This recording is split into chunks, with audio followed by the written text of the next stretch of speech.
বদনজরের রুকিয়ার গোসল করার নিয়ম। আমরা অনেক সময় বদনজরে পড়ে যাই। বদনজর এটা কিন্তু সত্য। নবী সাল্লাল্লাহু আলাইহি ওয়াসাল্লাম জানিয়ে দিয়েছেন, আল আইনু হাক্কুন, বদনজর এটা সত্য। অনেক সময় দেখবেন আপনার ফসল খুব ভালো ফসল হচ্ছে, একজন মানুষ সেখানে এসেছে, আসার পরেই সেখান থেকে আর ফসল ভালো হচ্ছে না, ফসলগুলো নষ্ট হয়ে যাচ্ছে। একজন বাচ্চা তার খুব ভালো খাবার খাচ্ছে এবং তার স্বাস্থ্য ভালো, হঠাৎ করে একটা লোক এসেছে, আসার পরে বলতেছে বাচ্চাটা তো খুবই ভালো, খুবই স্বাস্থ্যবান। দেখবেন আস্তে আস্তে বদনজর লেগে গেছে, আর সাথে সাথে সে বাচ্চাটা অসুস্থ হয়ে যাচ্ছে, একেবারে কিছুই খায় না, খাওয়া দাওয়া বন্ধ করে দিচ্ছে, শরীর শুকিয়ে গেছে। এরকম হয় কি হয় না? এটা কিন্তু সত্য। নবী সাল্লাল্লাহু আলাইহি ওয়াসাল্লাম নিজে জানিয়ে দিয়েছেন, আল আইনু হাক্কুন, বদনজর এটা সত্য।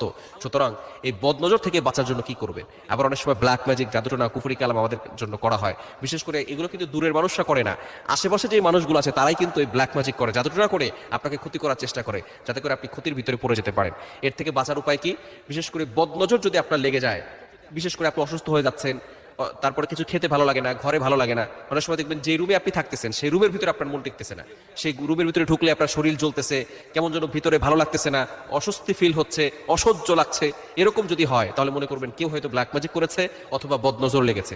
এটা হলেই সাথে সাথে আপনি গোসল করবেন। কিভাবে গোসল করবেন? প্রথমে একটা পাত্র নেবেন, বড় যে গামলাগুলো আছে অথবা যে এই বল যেগুলো আছে, বড় একটা পাত্র নিয়ে সেখানে পানি ঢালবেন। অবশ্যই আপনি অজু করবেন, অজু করে এই কাজটা করবেন এবং সেখানে পানি ঢালার পরে 2 হাত সেখানে রাখবেন, রেখে এরপরে সূরা ফাতিহা, 1 নম্বরে সূরা ফাতিহা পড়বেন 7 বার।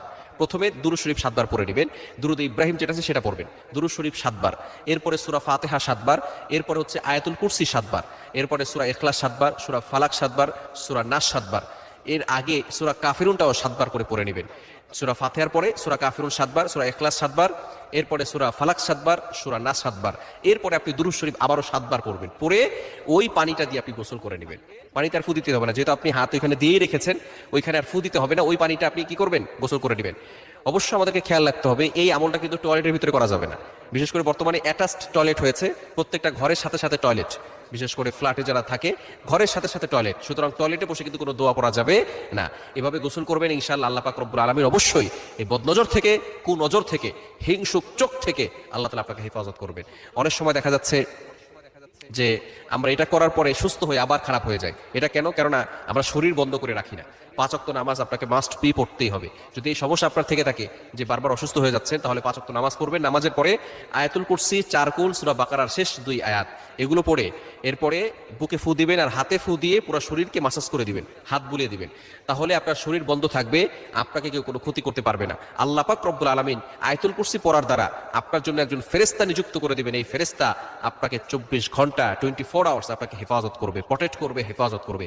দুনিয়ার মানুষ শয়তান বলেন আর জিন শয়তান বলেন, কোনো ধরনের শত্রু আপনাকে ক্ষতি করতে পারবে না। এজন্য এই আমলগুলো করলে আল্লাহ পাক রব্বুল আলামিন বিপদ থেকে, বালা মুসিবত থেকে এবং বদনজর থেকে আমাদেরকে হেফাজত